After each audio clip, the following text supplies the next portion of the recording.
In the world of old-school RuneScape, one single mistake, one accidental click can completely nuke hundreds, if not thousands of hours of work. So today, we're diving deep into a character build that lives right on that knife's edge, the One Defense Pure. It's a high-risk, high-reward glass cannon designed for one thing and one thing only: pure, terrifying, overwhelming power. It kind of messes with your head, right? In a game where armor and shields are basically everything, this build just throws that whole idea out the window. It asks a totally different question. What if you sacrificed every last bit of defense for the power to hit so unbelievably hard that your opponent never even gets a chance to hit you back? Well, that's the whole idea behind the glass cannon. All right, so let's get into that philosophy. To really wrap your head around this build, you have to embrace what it is at its core. This is not just about aiming for a certain set of stats. It's a whole combat doctrine built on nothing but pure, unfiltered aggression.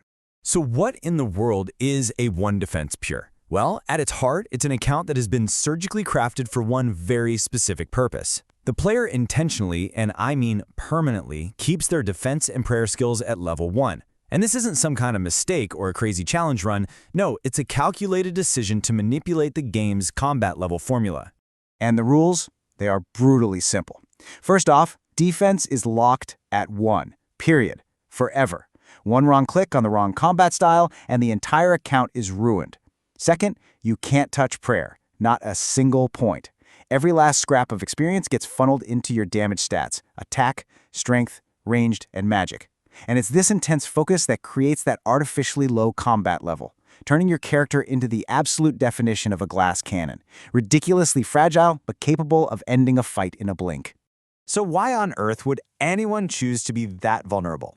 Well, it all boils down to gaining what honestly feels like a completely unfair advantage, especially when you step into the world of player versus player combat. Let's take a look at how this actually plays out. Okay, this chart right here explains everything you need to know. On the left, we've got our One Defense Pure. With 50 attack and 50 strength, their combat level is a measly 44. Now look over at the right. A normal, balanced fighter with the exact same attack and strength stats, but with 50 defense, is sitting all the way up at combat level 58. 14. That is a 14-level difference. And let me tell you, that's not just a small edge. In OSRS PvP, that is a gigantic, almost impossible gap to overcome. See, the game's combat formula just weighs offensive stats more heavily. By keeping defense and prayer at absolute 0, the Pure is basically exploiting a loophole. It lets them fight in combat brackets where their opponents are just not ready, not mentally, not gear-wise, for the insane amount of damage that's about to come their way. And that's the whole point, right there. You are literally built to hit harder than anyone at your combat level has any right to. Imagine this. Your opponent sees your level, they think, okay, this will be a fair fight, they bring just enough food, and then you unleash a special attack that feels like it came from a character 20 levels higher. It's psychological warfare, and it is absolutely devastating. Okay, so the power is pretty undeniable, but building one of these accounts, it's like walking a tightrope. One little slip up and the whole thing is over. So let's get into the blueprint and see how these characters are so carefully put together. Questing is the absolute foundation, but it's also where things get super risky because of unwanted XP. You've got the holy trinity of starter quests, Waterfall, Fight Arena, and Trignome Village, that give you this huge shot of attack XP right out of the gate, no grinding needed. But then there's the Mount Everest of pure questing, Monkey Madness 1. Trying to complete this without protection prayers is just an absolute nightmare. You're up against monsters that can one-shot you easy. It takes perfect movement, luring enemies, and honestly, a whole lot of luck, all to unlock that iconic dragon scimitar. The road to becoming a powerhouse is methodical. Step 1 is that quest rush for your base stats. Step 2 is the big melee grind. 60 attack is the magic number to wield that dragon scimitar you worked so hard for. And strength gets pushed as high as you can get it, because every single level adds to your max hit. Then, in Step 3, you build your utility. Ranged is key, but the real game changer is magic. Getting all the way to 94 for Ice Barrage is non-negotiable. It's how you control the fight. All the while, your hit points will be climbing, making you just a little less fragile. And only after all that painstaking work are you finally ready for the last step, gearing up and heading into the wilderness. But, all of this power, it doesn't come for free. Not at all. The sacrifices you have to make are permanent, and they are major. So let's talk about the steep price you pay for being a glass cannon. This slide really just lays it all out. Because you can't gain a single point of prayer XP, a ton of the game's best items are just gone, locked away forever.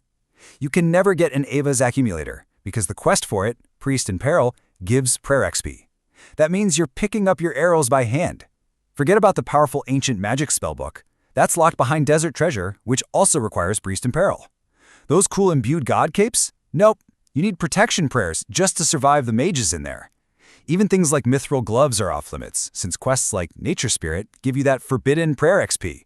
You are choosing a path without some of the game's most useful and iconic gear. But here's the thing about pure players. They are masters of adaptation. They don't see roadblocks. They see puzzles. So you can't get the Ava's accumulator to save your arrows. What do? You pivot.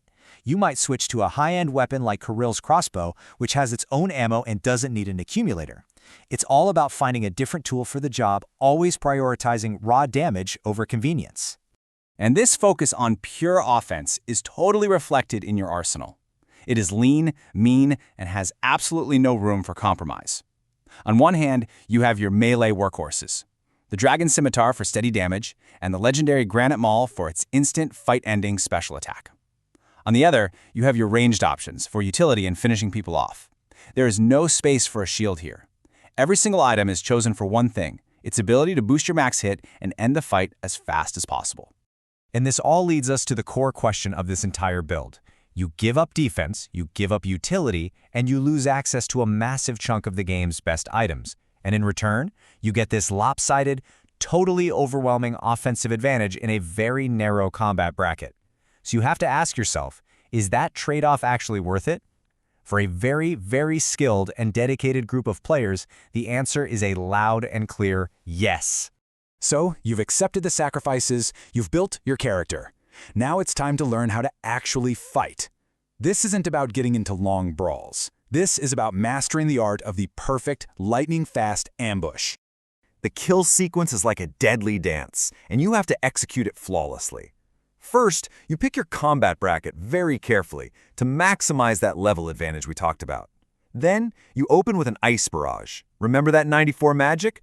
This freezes your opponent solid, stopping them from running away and giving you total control.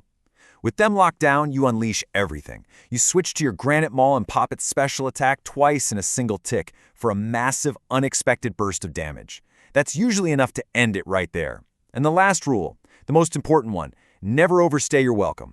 If they somehow survive that first burst, you're out. You teleport, you reset. For a glass cannon, a long fight is a losing fight. You live to ambush another day.